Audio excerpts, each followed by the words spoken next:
జనసేన అధినేత జనసేనాని పవన్ కళ్యాణ్ రాష్ట్రానికి డిప్యూటీ సీఎంగా కీలకమైన బాధ్యతలు వహించడంతో ఆయన పనితీరు చూసి జనసేన పార్టీలో చేరానని కాకినాడ రూరల్ మండలం తూరంగి గ్రామ మాజీ ఎంపీటీసీ పితాని వెంకటరాము అన్నారు. కాకినాడ రూరల్ ఎమ్మెల్యే పంతం నానాజీ సమక్షంలో జనసేన పార్టీలోకి చేరినట్లు రావు శుక్రవారం మీడియాకు తెలియజేశారు. జనసేన పార్టీలో కాకినాడ రూరల్ ఎమ్మెల్యే శ్రీ పంతం నానాజీ గారి ఆధ్వర్యంలో చేరడం జరిగింది.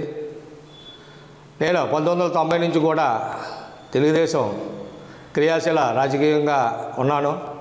1995లో కాకినాడ రూరల్ తూరంగి గ్రామం నుంచి స్వతంత్ర అభ్యర్థిగా అప్పుడు టీడీపీ ఎమ్మెల్యే టీఎస్ఎల్ నాయకర్ గారు ఉన్నప్పుడు నేను పోటీ చేసి నెగ్గడం జరిగింది.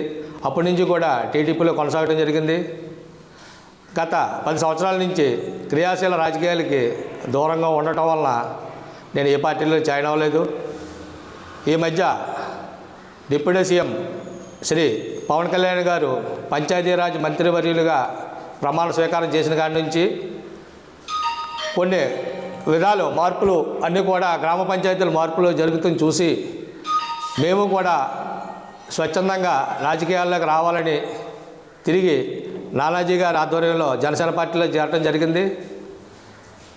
ఇప్పుడు రేపు రాబోయే స్థానిక సంస్థల్లో కూడా నానాజీ గారి ఆధ్వర్యంలో పనిచేసి స్థానిక సంస్థల గెలుపుకి నా వంతు నేను కృషి చేస్తానని తెలియజేస్తున్నాను.